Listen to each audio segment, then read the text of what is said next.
nanay nagchichismisan, no? Mga nanay na nagchichismisan.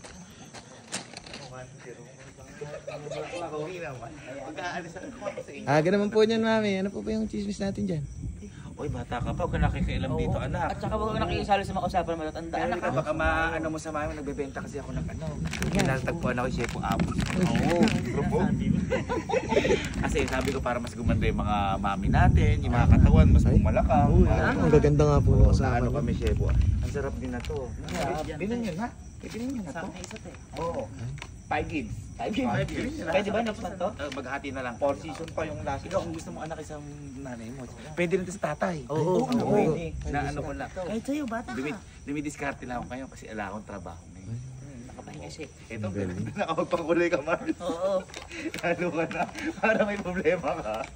Parang ikaw bigay lang ang chef o apo.